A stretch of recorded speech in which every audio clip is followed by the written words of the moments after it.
I'm here with Anthony Redwood, who is Operations Manager of the Academy at Cardiff City Football Club. I'm here to discuss how the Elite Player Performance Plan is changing football here at Cardiff City, changing academies here at Cardiff City and also around the Football League. So, Anthony, first of all, do you mind explaining generally what the EPPP does to academies? The EPPP has arisen from the need, I think, for the international teams to be more successful as a whole in European competitions. You look at the likes of France, Spain, Germany, Holland. These countries are all successful at international level. I think what happened, the English FA did in the Premier League, people behind it have looked at these countries and thought, specifically England, not Wales, but why are England not winning major international tournaments, producing these world-class players, the likes of Messi, Xavi, Iniesta, that come through Spain and other countries? So what they realised when they went away to these countries was that the players get more contact time, is the bottom line. The players effectively are housed at the football clubs, so you go to the likes of Ajax and Barcelona, etc. The players get twice as much contact time, which means twice as much time training and playing games that the people in the English pyramid system get, the players in that system. So they think that, obviously it goes without saying, that the more contact time you have with a player, the better the standard he attains at the end of his development.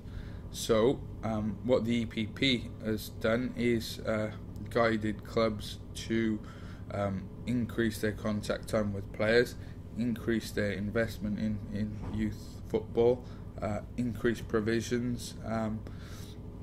We're talking, it's not just a football programme here, you're talking about sports science, medicine, education and welfare. You're talking about players 9 to 16, so it's a bit of a minefield in terms of how you approach it and what you put in place to make sure you tick all the boxes for, not just for the player's football development, but for his own personal and academic development as well. And here at Cardiff City, what changes have you had to make specifically to meet the requirements of the EPPP? What are the biggest changes then you've had to make? The biggest changes is that we've had to invest heavily in staffing, I would say. Although finances play a major part, we've done well in recent months to make savings and juggle things about a bit, so the club hasn't had to invest too heavily as opposed to last season and recent seasons. At the end of June we had 8 full-time staff within the academy. Now we've got 16. Everything else, it's not blowing a trumpet, but we pretty much already had in place. We've just had to document it and implement it. That's the guidelines for the audit: documentation, implementation. So although we do all these things, we've had to improve the administrative side of what we do, so make sure everything is recorded, everything is logged when we have meetings, that we minute it, that communication, that it goes out to the right people, etc. So it's more so we're awaiting an audit now in April. We've already been categorised provisionally as a Category 2 academy, pending an independent audit in April. But that audit will go through the whole programme, which is football, administration, management, education, welfare, sports science, medical, finance, etc. And just make sure that we're compliant with the criteria for Category 2. Of course, the aim of the EPPP is to develop the new generation of more technically accurate, technically gifted players. So do you expect in the next few years we will see a new raft of players that aren't just quick and strong, they play the game the right way, some would say? Well, we do anyway. If you look at our track record, we've produced these players without the criteria set out. Back as say Danny Gabidon, James Collins, Robert Earnshaw, more recently Joe Ledley's, Aaron Ramsey's, Adam Matthews, Chris Gunter's, Darcy Blake, etc. etc. So we'll always produce players. What we hope with the investment in the provisions and the new programme is that we produce more of those players. So these provisions we put in place opens doors for players, which means that there's more opportunity. For example, the under 21 program, which has become a part of the Category 1 and Category 2 program, it means that our players at 18, whereas they would be looked at and reviewed for a professional contract, i.e. to go into the first team squad, now there's a middle ground there where they've got an extra year or two development, which means it was seen again by the governing bodies that we were losing players at 18, or clubs were losing players at 18, should I say, that given an extra 1, 2 or 3 years, they're still growing and maturing and developing. Given that time, they would end up being a professional player. And something like Ben Nugent, for example, has just come through Cardiff City as a great example of that. Ben Nugent was a late developer, but at the lower end, Ben was with us at under 16 level, and when it came round to reviews and offering apprenticeships, Ben wasn't quite ready, and instead of releasing Ben, we said we still want to keep you under our umbrella and training, but we want you to go back to college for the year, still keep training with us and playing bit part, but with a view to offering an apprenticeship next season. So he went away, he worked hard, probably made him hungrier because he's got a great attitude.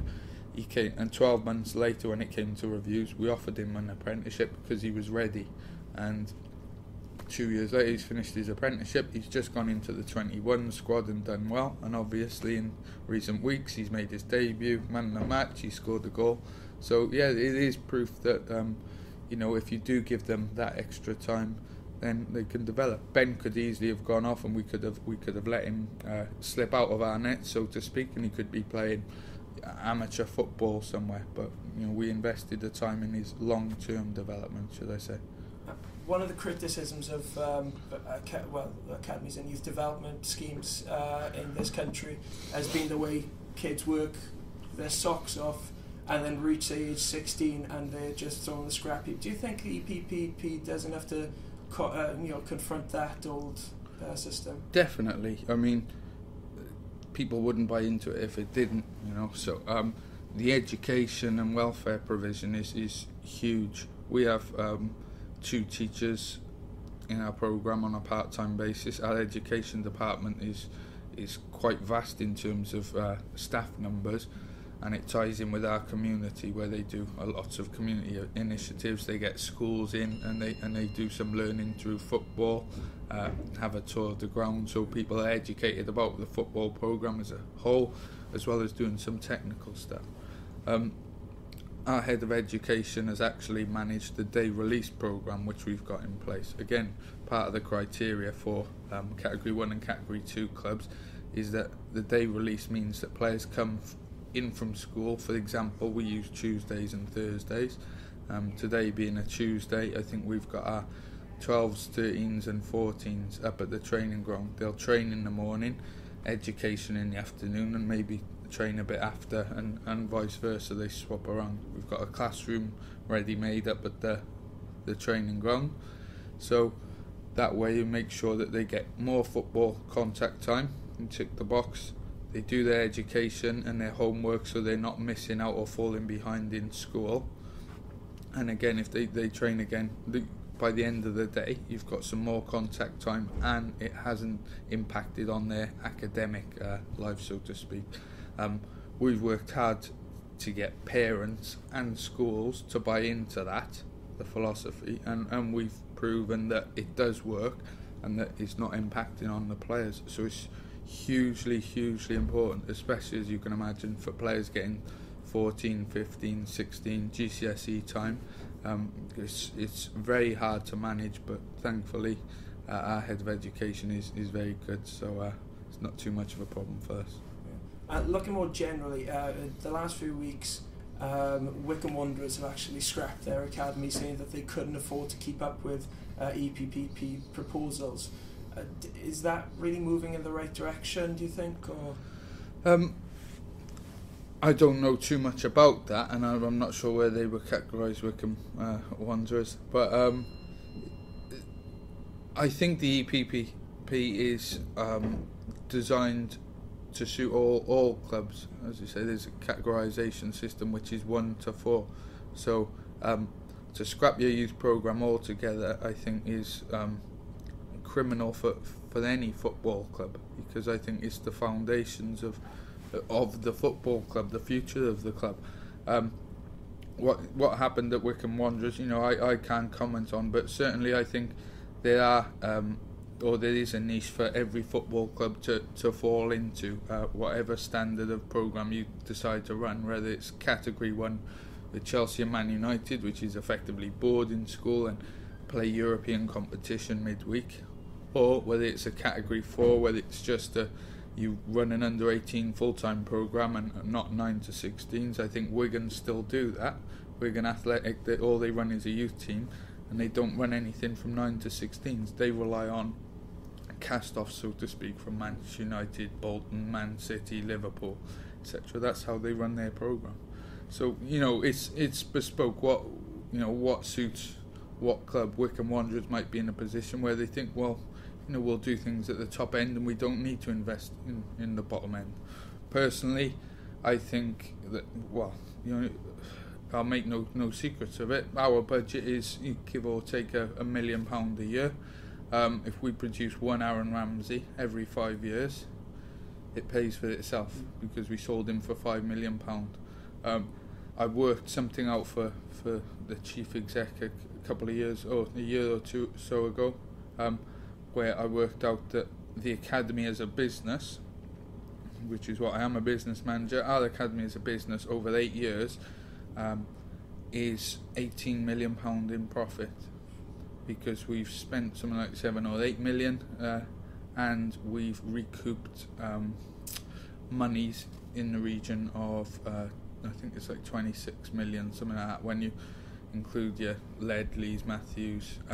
I'm putting a price on these players. We didn't get the money for them, but that's another issue. But Joe Ledley, we were offered £6 million for him. Adam Matthews is now playing Champions League football, a few million. Joe Ledley, Chris Gunter, Darcy Blake, Aaron Ramsey, the list goes on and on. So to be £18 million profit in 8 years is not a bad turnaround. Well, it's very good indeed.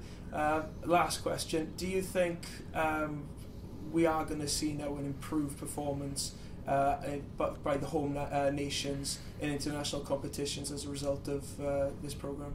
Definitely, but not overnight.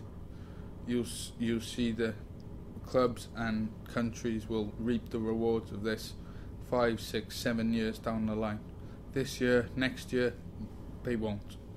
5, 6 or 7 years down the line, you will be watching players who will have come through the programme as it is, as guided by the EPPP, which means you'll get a whole different level of player. It goes without saying that if you double the player's contact time and the investment in him, you're going to get twice the standard of player that you would have